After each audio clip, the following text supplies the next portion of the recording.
ثم یکون حطاما، پھر وہ فصل ریزہ ریزہ ہو جاتی ہے، چورا چورا ہو جاتی ہے۔ وفی الآخرت عذاب شدید، اور آخرت میں عذاب ہے اس سے بھی بہت سخت۔ ومغفرۃ، اور مغفرت ہے، بخشش ہے، من اللہ، اللہ کی طرف سے، ورضوان، اور اللہ کی رضامندی ہے۔ وما الحیات الدنیا، اور نہیں ہے دنیا کی زندگی، الا مگر متاع الغرور، دھوکے کا سامان۔ سابقوا الی مغفرۃ، بس تم آگے بڑھو، الی مغفرۃ، بخشش کی طرف، من ربکم، اپنے رب کی، وجنت، اور جنت کی طرف، عرضھا، جس کی وسعت کعرض السماء والارض، اس طرح زمین اور آسمان کی وسعت ہے، اتنی وسعت جنت کی ہے، اس جنت کی طرف آگے بڑھو۔ اعدت للذین، تیار کی ہے اس جنت کو، للذین، ان لوگوں کے لیے، آمنو، جو ایمان لائے، باللہ، اللہ پر، ورسلہ، اس کے رسولوں پر، ذالک فضل اللہ، یہ اللہ کا فضل ہے، یؤتیہ، عطا فرماتے ہیں، من یشاء، جسے چاہے، واللہ، اور اللہ، ذو الفضل العظیم، بڑے فضل والے ہیں۔ ان آیات میں اللہ رب العزت نے دنیا کی حقیقت کا ذکر فرمایا۔ دنیا کو ذکر کرنے سے پہلے اللہ رب العزت نے انسان کو متوجہ فرمایا کہ اعلموا، جان لو، جب کوئی اہم بات ہو، جب وہ بات سننے کی ہو، تو اللہ رب العزت امر کا صیغہ ذکر فرماتے ہیں۔ یہاں بھی دنیا کو ذکر کرنے سے پہلے اللہ نے متوجہ فرمایا، اعلموا، جان لو، سن لو یہ بات، انما الحیات الدنیا لعب و لہو، یہ دنیا کی زندگی کھیل و تماشا ہے، لہو لعب ہے، یعنی جب بندہ کھیل تماشے میں لگتا ہے تو اس کا وقت ضائع ہوتا ہے، اس کے علاوہ اسے کوئی فائدہ حاصل نہیں ہوتا۔ کھیل تماشے اس کو کہتے ہیں، بعض لوگ کھیلتے ہیں، بعض لوگ کھڑے ہو کر تماشا دیکھتے ہیں۔ دنیا کی بھی مثال ایسے ہے کہ بعض لوگ لگے ہوئے ہیں، کھیتی باڑی کر رہے ہوتے ہیں، کماتے ہیں، کارخانے ہیں، مکان بناتے ہیں، کوٹھیاں بناتے ہیں، اور بڑے بڑے کاروبار کرتے ہیں۔ بعض لوگ ان کو دیکھتے ہیں ہماری طرف کہ یہ کیسے کماتے ہیں، کیسے محل بناتے ہیں، کیسے کوٹھیاں بناتے ہیں، تو کچھ لگے ہوئے کھیل میں اور کچھ تماشا دیکھ رہے ہوتے ہیں۔ وقت دونوں کا ضائع ہوتا ہے، کھیلنے والوں کا بھی ضائع ہوتا ہے، دیکھنے والوں کا بھی ضائع ہوتا ہے۔ اللہ رب فرماتے ہیں کہ اس کھیل تماشے میں لگ کر اپنا وقت ضائع نہ کرے، اپنی زندگی کو ضائع نہ کرے، اپنے مقصد کو نہ بھلائے۔ وزینت، یہ تو ایک کیا ہے، زیب و زینت ہے، وتفاخر بینکم، اور یہ تو ایک دوسرے پر فخر کرنے کی چیز ہے، یعنی ایک کہتا ہے میں زیادہ کماؤں، دوسرا کہتا ہے میں زیادہ کماؤں، میں اس سے آگے نکلوں، یہ تو فخر کرنے کی چیزیں ہیں۔ وتکاثر فی الاموال والاولاد، اور یہ مال اور اولاد حاصل کرنے کی چیز ہے، اس دنیا کو کیا کر دو، چھوڑ دو۔ یعنی جب بندہ بچپن میں اس کا وقت کھیل تماشے میں گزر جاتا ہے، لہو لعب میں گزر جاتا ہے، جب جوان ہوتا ہے تو وزینت، پھر اس کو یہ دنیا اچھی لگتی ہے، وہ اپنے یعنی آپ کو یہی سمجھتا ہے کہ میں کچھ کر کے جاؤں، کچھ بنا کے جاؤں، اسی یعنی اس میں لگا رہتا ہے، اپنی صلاحیت، اپنے وقت، سارا مال، سب کچھ اس دنیا پہ لگا لیتا ہے اس کو بنانے کے لیے۔ اللہ نے فرمایا کہ پہلے یہ کیا ہے، لعب و لعب میں اپنا وقت گزار دیا، پھر وزینت، اس کو بنانے میں اپنا وقت گزار دیا، وتفاخر بینکم، پھر ایک وقت آتا ہے کہ وہ جتلاتا ہے کہ دیکھو میں نے کتنا کمایا، میں نے کیسے یعنی اپنا مال و اسباب بنایا، میرے پاس مال مویشی ہے، زمینیں ہیں، مکان ہے، محلات، اس پر کیا کرتا ہے؟ فخر کرتا ہے کہ میری محنت ہے۔ وَتَكَاثُرٌ فِي الْأَمْوَالِ وَالْأَوْلَادِ، پھر کیا کرتا ہے؟ اس مال اور اولاد کو حاصل کرنے کے لیے نہ حلال دیکھتا ہے نہ حرام دیکھتا ہے۔ کَمَثَلِ غَيْثٍ، اللہ نے آگے مثال دے کر سمجھایا کہ جس دنیا پر تم یعنی فخر کرتے ہو، ایک دوسرے سے آگے نکلنے کی کوشش کرتے ہو، کھیل و تماشا سمجھتے ہو، زیب و زینت سمجھتے ہو، اس کی مثال غیثن، اس بارش کی طرح ہے، اعجب الکفار، جو کیا ہے؟ کسانوں کو اچھی لگتی ہے، نباتہ، اس کی فصل، یعنی جب فصل تیار ہوتی ہے تو سرسبز لہلاتی غلات، جب نباتات اس کو نظر آتے ہیں تو کسان دیکھ کر کیا ہوتا ہے؟ خوش ہوتا ہے کہ اس سال میری فصل کیا ہے؟ بہت اچھی ہے۔ ثم یہیج، پھر جیسے ہی وہ فصل پک کر تیار ہوتی ہے تو سفید ہو جاتی ہے، فتراہ مصفرن، اس کے بعد وہ کیا تو زرد پڑ جاتی ہے، یعنی بالکل خشک ہو جاتی ہے، زرد ہو نظر آتی ہے۔ ثم یکون حطاما، پھر ایک وقت آتا ہے کہ اس کو کاٹ کر کیا جاتا ہے؟ چورا چورا کیا جاتا ہے، ریزہ ریزہ کیا جاتا ہے۔ تو انسان کی زندگی بھی اسی طرح ہے کہ وہ کیا ہوتا ہے؟ جب یعنی جوان ہوتا ہے تو اس کو دنیا کی ساری چیزیں بہت اچھی لگتی ہے، اپنی زندگی، اپنی جوانی اسے اچھی لگتی ہے اور ایسا سمجھتا ہے کہ مجھ پر موت ہی نہیں آئے گی، لیکن جیسے ہی وقت گزرتا جاتا ہے تو اس فصل کی طرح وہ بھی کیا ہو جاتا ہے؟ یعنی اس کے بال سفید ہونے شروع ہو جاتی ہے، کمر جھکنا شروع ہو جاتا ہے، اتنا کمزور ہو جاتا ہے کہ بالآخر وہ کیا ہوتا ہے؟ یعنی ریزہ ریزہ ہو کر موت اس پر طاری ہو جاتی ہے، قبر میں ہڈیاں الگ ہو جاتی ہیں، گوشت الگ ہو جاتے ہیں، مٹی کے ساتھ مٹی ہو جاتا ہے۔ اسی طرح یعنی تمہاری یہ زندگی بھی باقی نہیں رہنی، جس طرح اس فصل نے باقی نہیں رہا۔ تو اس لیے کیا ہے؟ وَفِي الْآخِرَةِ عَذَابٌ شَدِيدٌ، یہ تو دنیا ہے، یہ تو دنیا کی حقیقت ہے جس کے پیچھے تم لگے ہو۔ آخرت کا عذاب اس سے بھی زیادہ سخت ہے، رب کو بھول جاؤ گے، مقصد کو بھول جاؤ گے تو وہاں اس سے بھی سخت عذاب آئے گا۔ وَمَغْفِرَةٌ مِّنَ اللَّهِ وَرِضْوَانٌ، دوسری طرف کیا ہے؟ اللہ رب العزت کی مغفرت بھی ہے اور اللہ کی رضا بھی ہے۔ اللہ نے دونوں باتیں بتا دی کہ اگر وقت ضائع کر کے کھیل تماشے میں لگ کر یعنی قبر تک آ جاؤ گے تو پھر ان کے لیے عذاب بھی سخت ہے، لیکن اپنے مقصد کو سامنے رکھ کر اپنے رب کو راضی کر کے آؤ گے تو وہاں بخشش بھی ہے اللہ کی اور اللہ کی رضا بھی ہے۔ ایسے بھی لوگ گزرے ہیں جنہوں نے بڑی بڑی عمریں یعنی گزاری، لیکن ان کے ہاتھ کچھ نہیں آیا۔ پوری دنیا پر حکمرانی کی نمرود تھا، اور دوسرا بخت نصر، یہ بڑے بڑے بادشاہ تھے، کافر تھے، پوری دنیا پر حکمرانی کی، لیکن اپنے آپ کو انا ربکم الاعلیٰ کہتے تھے۔ موت ان پر بھی آئی، ہاتھ کچھ نہیں آیا، دنیا بنائی۔ اور اسی طرح دو مسلمان تھے، سلیمان علیہ السلام اور حضرت ذوالقرنین، جنہوں نے پوری دنیا پر حکمرانی کی، لیکن بالآخر چھوڑ کر جانا ہے۔ اور شداد جو کہتا تھا دنیا کو بنایا ساری زندگی، جبرائیل علیہ السلام سے اللہ نے سوال کیا کہ جبرائیل، جب سے کائنات بنائی ہے، اسرائیل علیہ السلام جو جان نکالتا ہے، کہ آپ ہی مخلوق کی جان نکالتے ہو، کبھی کسی پر ترس بھی آیا ہے؟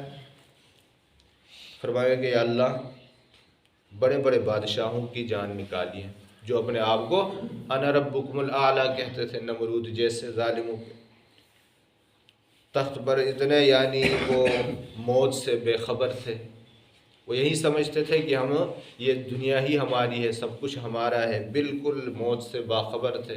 ہم نے ان کی جان نکالی لیکن کسی پر ترس نہیں آیا سوائے دو آدمیوں کے۔ ایک وہ بچہ جب سمندر میں کشتی چل رہی تھی، کشتی ڈوب گئی، سارے ڈوب گئے، ماں اور بچہ بچ گیا تختے کے اوپر، تو اللہ کی طرف سے حکم ہوا کہ جا اس ماں کی جان نکال دیں۔ گود میں بچہ تھا، دودھ پیتا ہوا بچہ، سمندر کے لہروں میں وہ تختہ چل رہا تھا۔ تو اس وقت جب میں نے اس کی جان نکالی تو اس بچے پر مجھے ترس آیا کہ اب یہ سمندر کے درمیان کیا کرے گا، مچھلیوں کا کی خوراک بنے گا۔ ان کے آنکھوں کے سامنے ماں کی جان نکالی تو اس بچے پر مجھے بڑا ترس آیا۔ اور دوسرا اس بندے پر جس نے یعنی اپنے لیے جنت بنائی دنیا میں، ہر چیز اس میں اندر موجود تھی، باغات سرسبز سب کچھ یعنی پھل پھول لگا کر، اب اس نے اس جنت میں داخل ہونے کے لیے اپنے گھوڑے پر سوار ہو کر جب دروازے پر پہنچا تو آگ کی طرف سے حکم ہوا کہ اس کا دوسرا قدم اندر نہ پڑے۔ تو اس وقت میں نے ان کی جان نکالی، جس کو شداد کہتے ہیں، شداد، اس نے جنت بنائی تھی، اللہ کا مقابلہ کیا تھا۔ تو اس پر مجھے ترس آئے کہ ایک مرتبہ اللہ، اس نے اتنی محنت کی تھی، سب کچھ اس پر لگایا تھا، ایک چکر اس کو لگانے تو دے لیکن آپ کا حکم تھا تو میں نے وہیں دروازے پر ان کی جان نکال دی۔ تو اس پر مجھے ترس آیا۔ اللہ نے فرمایا کہ ایک ہی بندے پر 2 مرتبہ آپ نے ترس کھایا۔ یہ وہی بچہ تھا جو سمندر میں بغیر ماں کے رہا تھا، میں نے اس کی پرورش کی، اس کو پالا، جب جوان ہوئے تو میری ہی نافرمانی کی، میرا ہی باغی بنا، اور یہاں تک کہ میرا ہی مقابلہ کر دیا کہ جنت بنائی، اور خود کہنے لگا کہ میں بھی جنت بنا سکتا ہوں، میں بھی لوگوں کا یعنی حساب کر سکتا ہوں، اس جنت میں لوگوں کو داخل کر دوں گا۔ وہاں اس نے حوریں بنائی تھی، وہاں ہر چیز یعنی اس نے بنا کر اس جنت میں داخل ہونے لگا تو اللہ کا حکم آیا اور وہیں پر اس کی روح قبض ہو گئی۔ فرمایا کہ ایک ہی بندے پر 2 مرتبہ آپ نے ترس کھایا۔ تو یہی وجہ انسان کی فطرت میں ہے کہ جب وہ دنیا کی زیب و زینت کو دیکھتا ہے، دنیا کی نعمتیں حاصل کرتا ہے تو پھر رب کو بھول جاتا ہے۔ اس لیے آپ علیہ السلام نے فرمایا کہ اسلام دین غریبوں میں آیا تھا اور ایک وقت آئے گا غریبوں ہی میں رہے گا۔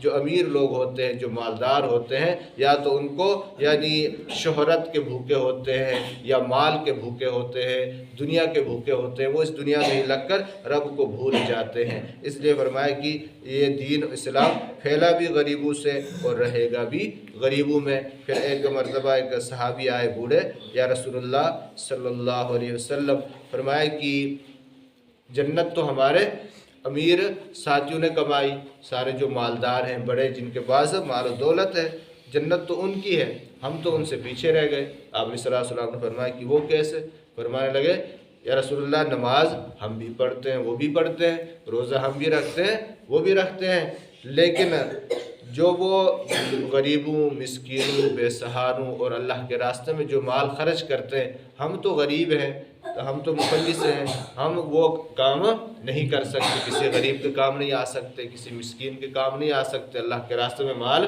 خرچ نہیں کر سکتے، ہم ان کے ثواب تک نہیں پہنچ سکتے، اور جنت میں ہم سے وہ کیا ہوں گے؟ اونچے درجوں پر ہوں گے، زیادہ ثواب کمائیں گے۔ تو آپ علیہ السلام نے فرمایا کہ آپ ایسا کریں، ہر نماز کے بعد 33 مرتبہ سبحان اللہ، 33 مرتبہ الحمدللہ اور 34 مرتبہ اللہ اکبر کہتے ہیں، آپ کو بھی اتنا ہی ثواب ملے گا جتنا یہ بندہ اللہ کے راستے میں مال خرچ کرتا ہے۔ اب وہ چلے گئے، کچھ عرصے بعد پھر آئے کہ یا رسول اللہ یہ وظیفہ اور یہ عمل تو ہمارے ان بھائیوں کو بھی پتہ چلا جن کے پاس مال ہے۔ تو اس وقت اللہ رب نبی صلی اللہ علیہ وسلم نے فرمایا کہ ذالک فضل اللہ یؤتیہ من یشاء، یہ تو اللہ کا فضل ہے، اللہ جسے چاہے دے۔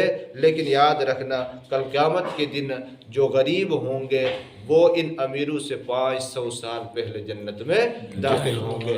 فرمایا نبی صلی اللہ علیہ وسلم نے غریبوں کی یعنی ان کی کیا کہتے ہیں وہ بتائی ہے کہ ان کو اللہ رب کل قیامت کے دن کیا کریں گے، کیونکہ مالدار جو ہوں گے وہ حساب کتاب میں لگے ہوں گے کہ کمایا کیسے، خرچ کیسے کیا، کہاں سے کمایا، تو وہ اپنے حساب و کتاب میں لگیں گے۔ غریبوں کے پاس حساب و کتاب اتنا ہوگا نہیں، تو وہ 500 سال پہلے جنت میں داخل ہو جائیں گے۔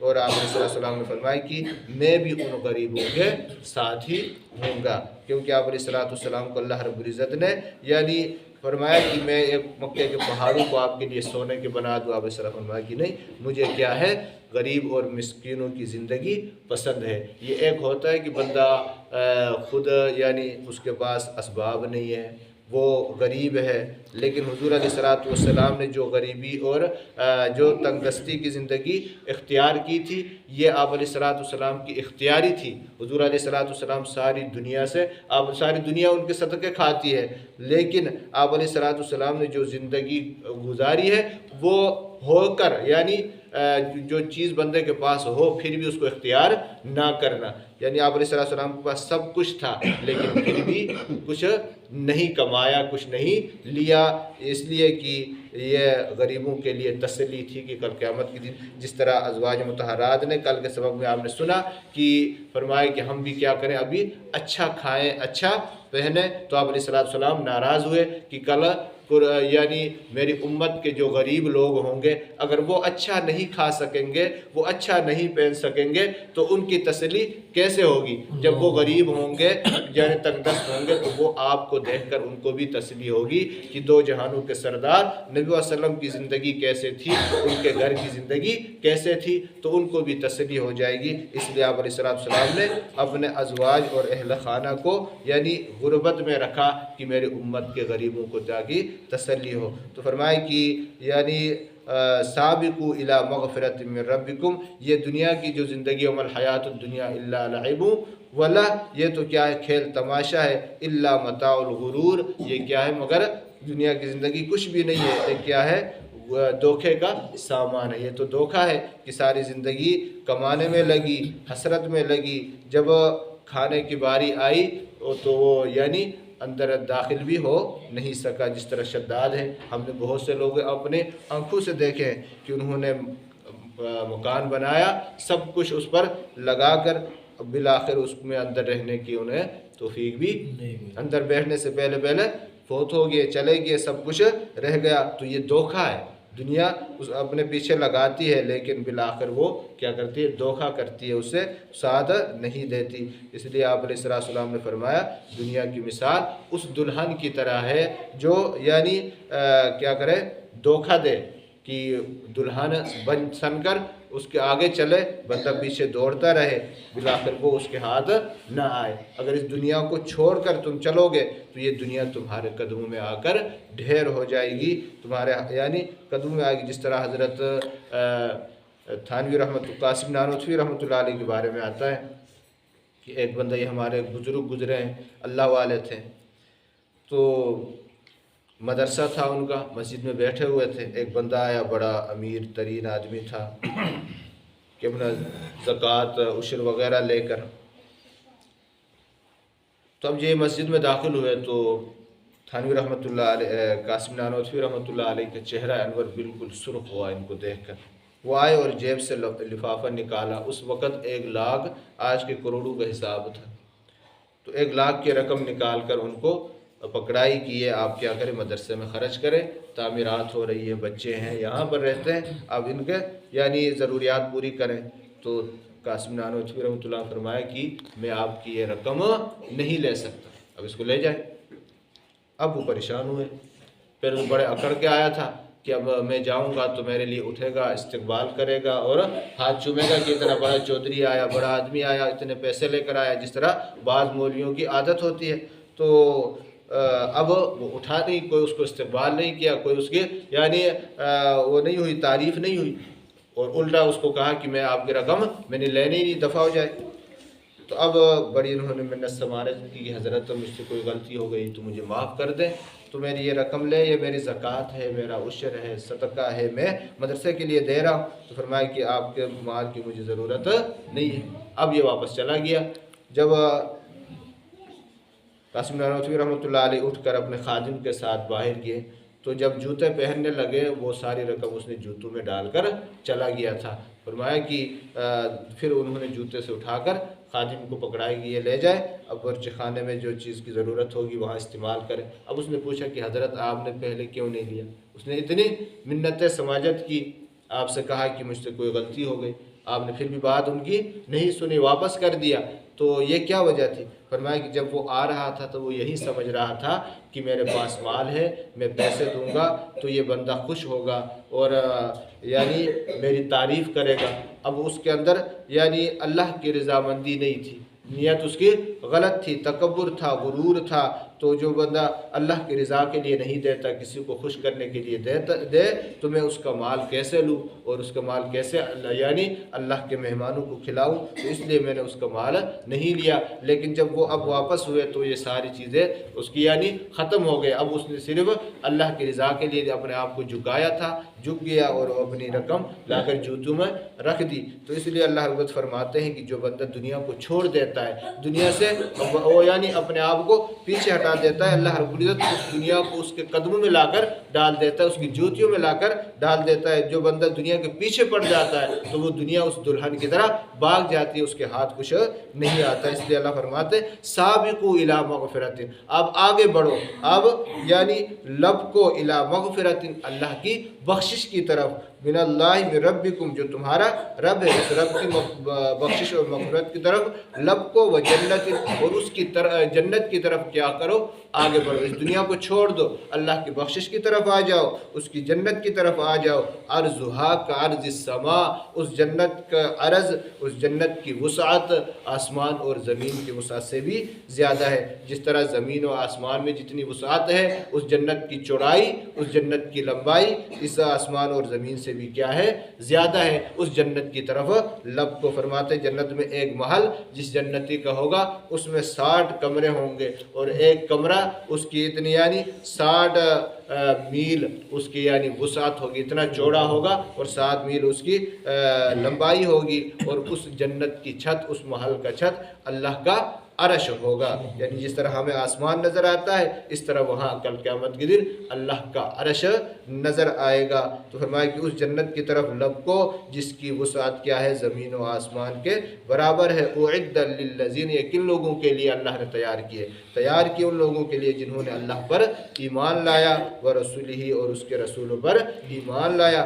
صرف ایمان لانا کافی نہیں ہے۔ اللہ رب العزت نے سورۃ العنکبوت میں فرمایا کہ کیا تم یہ سمجھتے ہو کہ ہم ایمان لائے تو تم بچ جاؤ گے، کہ اللہ تمہیں آزمائے گا؟ نہیں، بلکہ اللہ تمہیں آزمائے گا، تکلیفیں پریشانیاں آئیں گی اللہ کے راستے میں۔ اور پھر ایمان کے ساتھ کیا ہے، جہاں بھی اللہ نے ایمان کو ذکر کیا تو ساتھ وعاملوا الصالحات، نیک اعمال بھی، ایمان کے ساتھ نیک اعمال ہوں گے، نمازیں ہوں گی، روزے ہوں گے، ذکر و اذکار ہوگا، اللہ کی رضا کے لیے جو بھی عمل کریں گے، پھر جا کر اسے کیا ہے، جنت ملے گی۔ صرف ایمان لایا، میں مومن ہوں، میں مسلمان ہوں، یہ اس دعوے سے بندے کو جنت نہیں ملتی، اس کے گناہوں کی سزا اسے ضرور ملے گی۔ اللہ کے احکامات کی پابندی نہیں کرے گا تو پھر وہ جہنم میں جائے گا، ایک نہ ایک دن نکلے گا ایمان کی وجہ سے، لیکن سزا بھگتنے کے بعد۔ اس لیے فرمایا کہ آپ جنہوں نے ایمان لائے اور نیک اعمال کی، ان کے لیے اللہ نے اس جنت کو تیار کیا ہے۔ ذالک فضل اللہ یؤتیہ من یشاء، یہ اللہ کا فضل ہے جسے